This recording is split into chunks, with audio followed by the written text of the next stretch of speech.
Hey, I'm Lorraine Cink, and today I am going to read you a story from Marvel Superhero Adventures #1, Web Designers. Don't get mad. I'm very excited for this story because Spider-Man is clearly at the center of it. So let's see what trouble he can weave himself into. There, standing in the middle of the street, are a whole bunch of the worst of the Marvel Universe. The Red Skull, who's the evil leader of Hydra. Carnage and Venom, two creepy alien symbiotes. The most frightening villain in the universe, Thanos. And Thor's evil brother, Loki. So obviously Spider-Man's like a little confused. Shouldn't you guys be off fighting the Fantastic Four or the Avengers or somebody? And Loki sneeringly replies, "And so we will once we crush you." So Spider-Man does what he does best. He gets ready to blast Thanos in the face with his web shooters. You know, I'd say something about having to go through me to get to them, but you might take it as an invitation. And while Spider-Man is trying to look really cool and confident in front of all of these villains, he's also thinking a few things. These are the worst supervillains around. I wish I felt as confident as I sound. I'm way out of my league here. And as Spider-Man shoots, his webs go straight through Thanos' head. "Fool! No common insect may lay hands on Thanos." Thanos counterattacks with big purple energy coming straight for Spider-Man's feet. Zacht! Yipe! Spider-Man jumps out of the way. "But Thanos does not need to lay hands on you to destroy you." If I'm gonna tackle these guys, I better get out of reach and come up with a plan. But before Spider-Man even has a chance to think, glass flies everywhere and two large, horrifying hands come reaching out for him. Bah! You are not out of reach of abomination. Or the armadillo. Spider-Man leaps out into the air saying, "Sorry boys, the hard part isn't catching me, it's keeping me." But he's still thinking. Barely managed to slip him. You got lucky, Spidey. He lands on a flagpole and tries to catch his breath and think. I mean, the abomination, the armadillo. Okay, I could probably take the armadillo, but where's the Hulk when you need him? This is hard. Spider-Man starts to lose faith in himself. This is too much. I've never seen so many villains. Where do they keep coming from? Can't even catch my breath. How can anyone catch their breath in an atmosphere full of air? Spider-Man whips his head around. Oh, you gotta be kidding me. But the air will not prevent the surface world from falling prey to. And Spider-Man thinks, no, it can't be. It's the undersea armies of Atuma. Not Atuma. And there he is, the fishiest guy you've ever seen, the leader of undersea hordes, Atuma. This is admittedly a lot for Spider-Man. He's already facing all of the biggest villains, and now there's a guy with a whole army of fish guys. It probably smells bad. But then, hey, look, it's Ultron with a whole horde of mechanical baddies.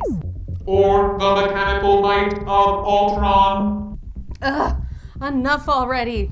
This can't be happening. It's a nightmare. Nightmare, you say? Wait, that's it. Your nightmare, the ruler of the dream dimension. If you're here, I must be dreaming. Which makes sense. It's a pretty unlikely situation. No, this nightmare is all too real. I have crossed over to your waking world to herald its conquest by my master. And then Spider-Man looks up and sees it. The dread Dormammu. Now everything just went from overwhelming Spider-Man to overwhelming New York City. No!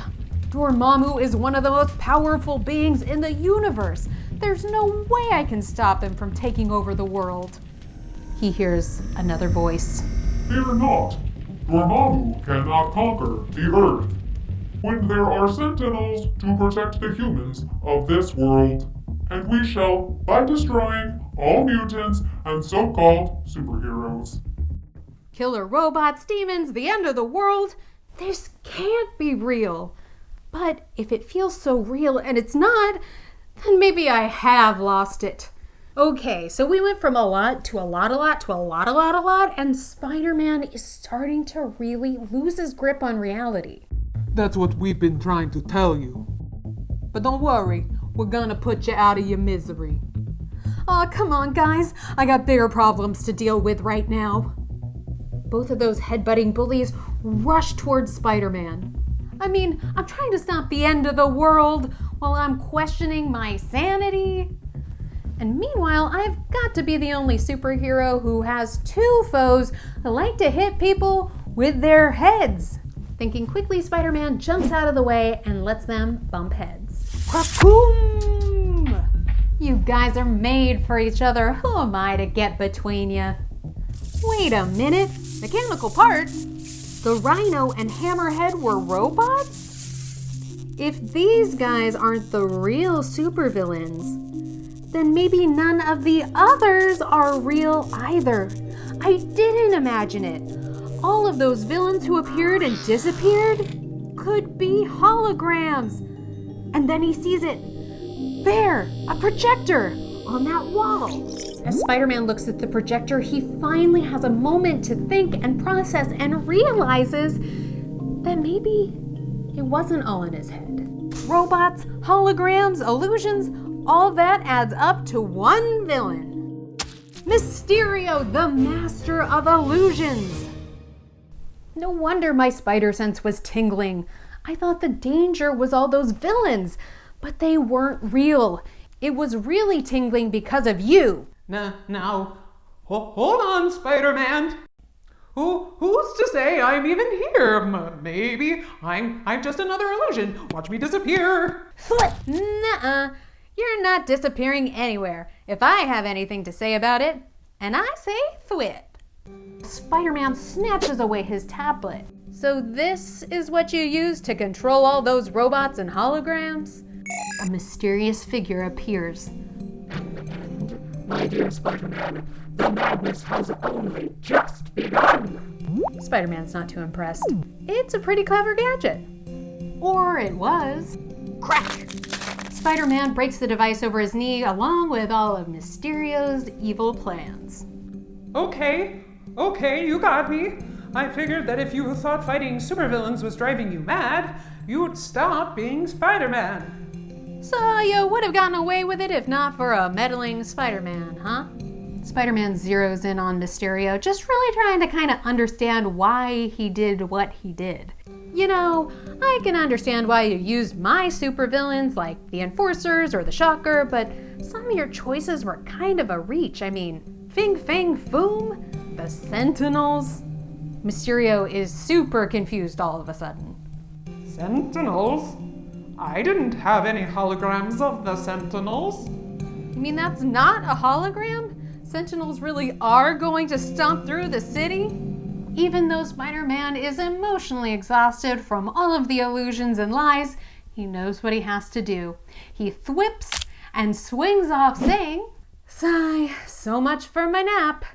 Time to save New York. Again." And this is why I don't need to go crazy. Real life is crazy enough. The end. I hope you enjoyed that story about how Spider-Man faced his fears and saved his sanity by calming down, taking a deep breath, using his noggin, and finding the real villain, Mysterio. I had such a blast reading to you guys. I hope you enjoyed it as well.